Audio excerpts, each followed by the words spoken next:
Hey everybody, welcome back to my channel. So today I am going to discuss two important articles from the Hindu The newspaper. first article is about solar capacity, and first we will understand what this article is saying. So India में electricity demand rapidly increase हो रही है because of economic growth, urbanization and frequent heat wave. मतलब जैसे जैसे cities expand हो रहे हैं और इंडस्ट्रीज़ भी ग्रो कर रही हैं, वैसे वैसे पावर की भी नीड इंक्रीज़ हो रही है, बढ़ रही है। अब 2026 में एल नीनो कंडीशन की पॉसिबिलिटी है जो यूजुअली वीक मानसून और हायर टेम्परेचर लेकर आता है, और इसका डायरेक्ट इम्पैक्ट ये होगा कि cooling demand like AC, fans और इरिगेशन डिमांड दोनों ही इंक्रीज़ हो जाएंगे। So to handle this situation India का एक मिक्स्ड स्ट्रैटेजी फॉलो कर रहा है। The one side is solar capacity को एग्रेसिवली एक्सपैंड किया जा रहा है, और दूसरी साइड पर कोल बेस्ड थर्मल पावर पर डिपेंडेंस कंटिन्यू है फॉर रिलायबिलिटी। और इससे एक हमें ये क्लियर पिक्चर मिलती है कि इंडिया रिन्यूएबल एनर्जी में प्रोग्रेस कर रहा है, but at the same time structural challenges like storage, grid issue and night time demand अभी भी एग्जिस्ट करते हैं। Point first, India recorded a historic peak electricity demand of about 256 gigawatt on 25th April 2026, showing a sharp rise due to heat waves and growing consumption. Historic peak electricity demand 256 gigawatt. इसका मतलब है कि India ने एक दिन 25 अप्रैल 2026 में इतनी ज़्यादा बिजली यूज़ की है जितनी पहले कभी नहीं हुई। इसका रीज़न ये है कि heat wave plus AC coolers का हैवी यूज़ प्लस इंडस्ट्रीज़ का ग्रोथ, मतलब सिंपल गर्मी बढ़ रही है, लोग ज़्यादा कूलिंग यूज़ कर रहे हैं और डिमांड शूटअप हो रहा है। Second point, at this peak coal based thermal power contributed around 66.9%, providing that coal still remains the backbone of India's energy security despite renewable expansion. Peak time में maximum electricity कोल से आई, मतलब renewable grow हो रहा है but coal still backbone है। Reason इसका ये है कि कोल प्लांट्स 24/7 आवर्स रिलायबल होते हैं, जबकि सोलर डिपेंड करता है सनलाइट पर। Point third, solar energy contributed about 21 to 22% of total generation, indicating a significant but still secondary role compared to coal during peak demand. Solar का शेयर अच्छा है but still secondary role में है। क्यों? क्योंकि सोलर सिर्फ दिन में काम करता है, पीक डिमांड अगर शाम या रात को हो, सोलर का कंट्रीब्यूशन ऑटोमेटिक ही अपने आप डाउन हो जाता है।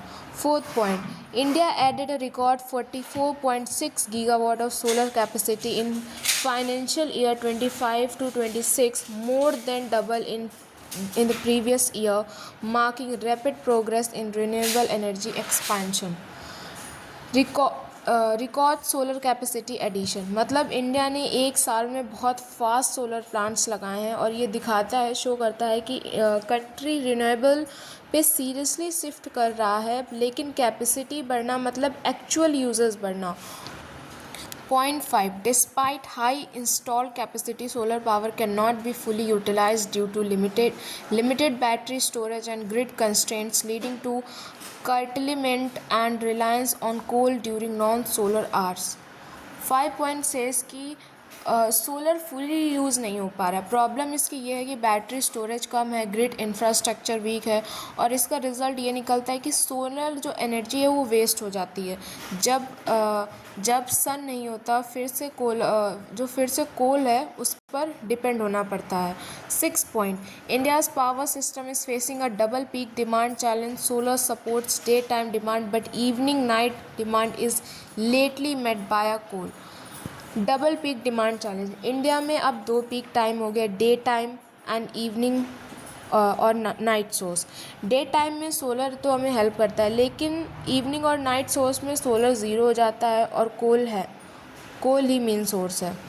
तो इसको मैनेज करना बहुत टफ है, क्योंकि सिस्टम को एक फ्लेक्सिबल होना पड़ेगा। And the 7th point is the expected El Nino condition in 2026 में weakened monsoon rains and increase heat waves, leading to higher electricity demand for cooling and irrigation. El Nino का मतलब climate pattern change, monsoon weak हो सकता है, heat wave बढ़ सकती है और इसका रिजल्ट ये निकलता है कि कूलिंग डिमांड और बढ़ेगी, इरिगेशन के लिए इलेक्ट्रिसिटी डिमांड भी इंक्रीज होगी। And the 8 point is India currently has around 200 million ton of coal stock over 80 days supply, ensuring short term energy security during peak summer demand। Good news ये है कि India के पास अभी कोल का strong backup है, 80 days supply, और इससे short term power crisis avoid होता है, स्पेशली समर पीक में स्टेबिलिटी भी हमें मिलती है। So second article is about INS Mahendragiri Project 17। So this intro basically talks about the induction of INS Mahendragiri into the Indian Navy। मतलब India ने एक और एडवांस्ड स्टील्थ फ्रिगेट अपनी नेवी में ऐड की है जो प्रोजेक्ट 17A का पार्ट है। प्रोजेक्ट 17A एक सीरीज़ है मॉडर्न नीलगिरी क्लास वॉरशिप की जो इंडिया ने खुद डिज़ाइन की है। इन शिप्स में steel features, automation and multi mission combat capability है। मतलब ये शिप्स एनिमी रडार से बच सकते हैं और कम क्रू में एफिशिएंटली ऑपरेट करती हैं और एक साथ मल्टीपल टाइप्स के वेलफेयर हैंडल कर सकती हैं। और ये प्रोजेक्ट इंडिया में ही कंस्ट्रक्ट हुआ है जो क्लियरली शो करता है कि कंट्री डिफेंस मैन्युफैक्चरिंग में सेल्फ रिलायंस की तरफ मूव कर रही है। और फाइनली INS महेंद्रगिरी का इंडक्शन इंडिया की नेवाल पावर को स्ट्रॉन्ग करता है, मैरीटाइम सिक्योरिटी इम्प्रूव करता है और ये एक मेजर स्टेप है इंडिजीनियस वॉरशिप डेवलपमेंट में।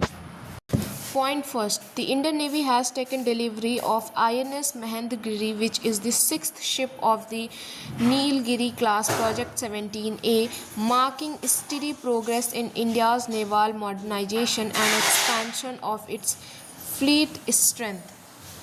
इंडियन नेवी ने INS महेंद्रगिरी रिसीव की है जो नीलगिरी क्लास की सिक्स्थ शिप है प्रोजेक्ट 17A। इसका मतलब है इंडिया अपनी नेवाल स्ट्रेंथ कॉन्टीन्यूसली अपग्रेड कर रहा है। सिंपल समझे तो ज़्यादा मॉडर्न शिप है, मतलब stronger sea control. Second point, this warship was constructed by Mazagon Dock Shipbuilders Limited in Mumbai, showing the growing capability of India shipyard in building advanced complex naval platforms domestically। Made in India मतलब ये worship Mumbai में ही बनाई गई है। इससे ये prove होता है कि इंडिया अब कॉम्प्लेक्स वॉरशिप खुद डिज़ाइन और बिल्ड कर सकता है। अर्लियर डिपेंडेंसी फॉरेन पे थी लेकिन अब ग्रेजुअली कम हो रही है। Point third, the delivery of this frigate is considered a major milestone in India's push for self reliance in defence manufacturing, specially in warship designing and construction. ये delivery एक major milestone है India के self reliance mission के लिए। Defence sector में specially important है क्योंकि import costly होता है, स्ट्रैटेजिक एफिशिएंसी मेंटेन करना मुश्किल होता है और सो इंडिजीनियस प्रोडक्शन मतलब security, saving as well as control. Fourth point, the Nilgiri class frigates are the part of Project 17A, which represents an upgraded and more advanced version of earlier frigates, incorporating improved technology, stealth and combat system। Nilgiri class ship project 17A का part है जो older फ्रेजाइट्स का upgraded version है। Improvement इसमें ये include हुआ है कि बेटर स्टील्थ हुई है, एडवांस वेपन है, मॉडर्न टेक्नोलॉजी, मतलब ये शिप फ्यूचर वेलफेयर के लिए रेडी हैं। Fifth point, the ships are designed by the warship design bureau, highlighting India's indigenous design capability and reducing dependence on foreign technology for critical defence system. Ships को warship design bureau ने design किया है। ये show करता है कि India सिर्फ manufacturing नहीं, डिज़ाइन कैपेबिलिटी भी डेवलप्ड कर रहा है। डिज़ाइन कंट्रोल का मतलब है long term independence. Point 6, project 17A frigates are multi-mission warship capable of handling anti-air, anti-surface and anti-submarine warfare, making them highly versatile in modern naval operation। ये ship एक ही time पर multiple role perform कर सकती है। Anti air मतलब air attack से defence, anti surface मतलब enemy ships, anti submarine इसका मतलब एक ही शिप ही कंप्लीट कॉम्बैक्ट पैकेज है जो एक हाई वर्सटैलिटी है। Point 7 the fragile represent a significant improvement in steel technology, survivability, automation, and firepower, allowing them to operate with reduced detectability and higher combat efficiency in hostile maritime environment. Point 7 कह रहा है कि advance technology feature मतलब फ्रेजाइट्स में major improvements हैं। Steel मतलब enemy radar से बचना, सर्वाइबिलिटी अटैक के बाद भी सस्टेन करना, ऑटोमेशन कम क्रू में एफिशिएंट ऑपरेशन, फायर पावर मतलब स्ट्रॉन्ग वेपन्स, और इसका रिजल्ट ये निकलता है कि better performance in hostile environments. And the last point is overall the induction of this frigate strengthens India's maritime security and naval power, helping the country respond effectively to evolving challenges in the Indian Ocean region and beyond, while boosting indigenous defense operation. Overall impact on India ये है कि इस ship का induction India की maritime security को strong करता है, naval power increase करता है, स्पेशली इंडियन ओशन रीजन में इंडिया अपनी प्रेजेंस और इन्फ्लुएंस और स्ट्रॉन्ग कर रहा है, साथ ही इंडिजीनियस डिफेंस कैपेबिलिटी भी बूस्ट हो रही है.